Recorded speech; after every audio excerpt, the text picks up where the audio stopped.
किसान भाइयों, आप सभी का स्वागत है। गन्ने की किस्म का चयन किस प्रकार करें जिससे कि अधिकतम गन्ने का उत्पादन मिल सके और लागत कम की जा सके। अगर फरवरी मार्च के महीने तक स्प्रिंग में प्लांटिंग करनी है, 13-235 बहुत अच्छी किस्म है जिसको किसान भाई लगा सकते हैं। इस वैरायटी का जमाव अच्छा है, टिलरिंग अच्छी होती है, बाद में बढ़वार भी अच्छी होती है और कम लागत में ये वैरायटी चल जाती है।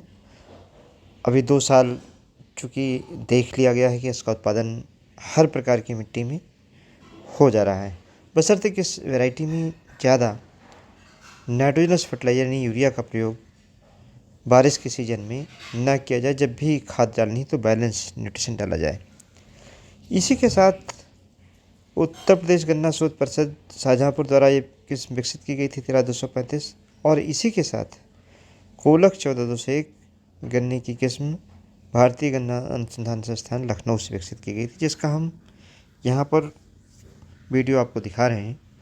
इस वैरायटी में अगर देखेंगे तो कुछ खेतों में बहुत अच्छी लंबाई इसकी आ जाती है और कुछ में इसकी लंबाई कम रह जाती है। अभी मैंने शुरुआत में जो दिखाया वहाँ पर लंबाई कम थी, लेकिन एक ही खेत में और एक ही टाइम का पूरा प्लांटिंग है। पीछे की तरफ जिधर ज़मीन अच्छी है यानी फर्टिलिटी अच्छी फर्टाइल सॉइल है, तो वहाँ पर इसकी लंबाई आप देख लें 14-15 फीट तक भी हो जाती है। अगर इस वैरायटी की लंबाई 14-15 फीट हो जाए तो कोलक 1401 वैरायटी बहुत अच्छी है। जमाव कोई जवाब नहीं, बहुत अच्छा जवाब इस वैरायटी का यानी जर्मिनेशन होता है। टिलरिंग बेहतर है, सभी वैरायटियों से ज़्यादा अच्छी टिलरिंग इसकी होती है। गांठें नीचे छोटी हैं जिससे गन्ना बाद में लाजिंग नहीं करता है। पर स्टिक वेट ज़्यादा है और आम तौर पे किसान भाइयों इसमें रूट बोरर बिल्कुल नहीं आया, जबकि ये वैरायटी 15-023, 118 और 11-015 के बीच में भी अगर लगी रही तो इसमें रोड बोरर या स्टेम बोरर नहीं आया, जिससे इस बार ज़्यादातर गन्ने की किस्में प्रभावित हुई हैं, जिनका उत्पादन भी घट रहा है और चीनी का जो परता है वो भी घटता जा रहा है। लेकिन इस वैरायटी में इसका फ़र्क नहीं पड़ा है। तो इस लिहाज से अगर देखें तो ये एक अच्छी गन्ने की किस्म है। पेड़ी भी इसकी अच्छी होती है, बशर्ते कि दो चीज़ें हैं।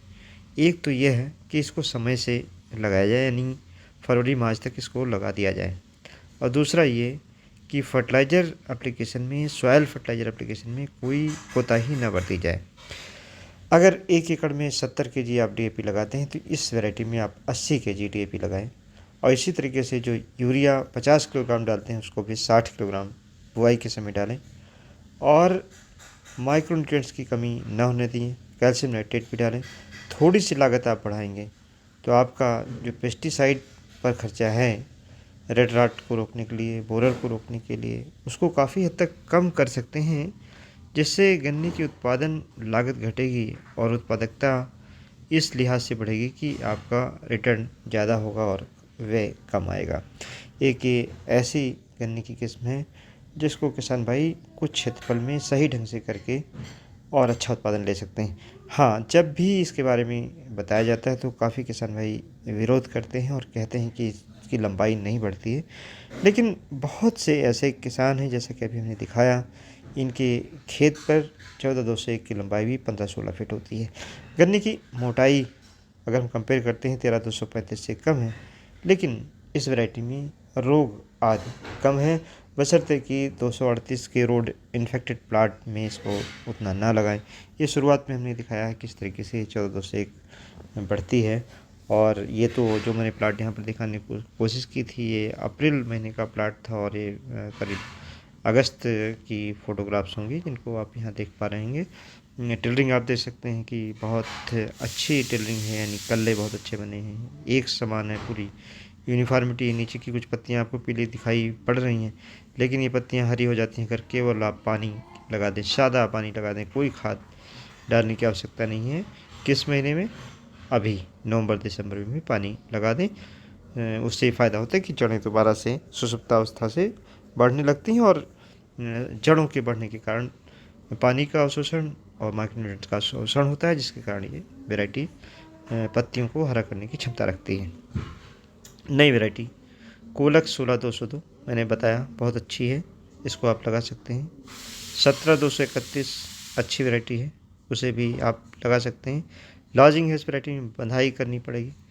तो ये 2 वैरायटियाँ, और एक तीसरी वैरायटी जिसका बीज अभी कम उपलब्ध है वो है 18-231, जिसकी मोटाई इन सभी गन्ना प्रजातियों से, गन्ना किस्मों से अधिक है और लंबाई भी अच्छी है। साथ ही में अगर पत्तियों की चौड़ाई और पत्तियों में क्लोरोफिल का कंटेंट यानी हरापन अगर देखें तो उस वैरायटी में ज़्यादा है। तो वैरायटी थोड़ा सा जिग जैग ज़रूर दिखती है, लेकिन लंबाई अच्छी है, मोटाई अच्छी है, गन्ने की अच्छा उत्पादन क्षमता रखती है। तो ऐसी दशा में किसान भाइयों से मेरा अनुरोध है कि इस प्रकार की वैरायटियों का चयन कर लें, जैसे कि मैंने बताया नंबर 1 पर 13-235, इसके अलावा 16-202, 17-231, समय से बुआई करते हैं तो 14-201, और इसके साथ साथ में 18-231 का अगर बीज मिल जाता है तो उसका भी बुआई कर सकते हैं।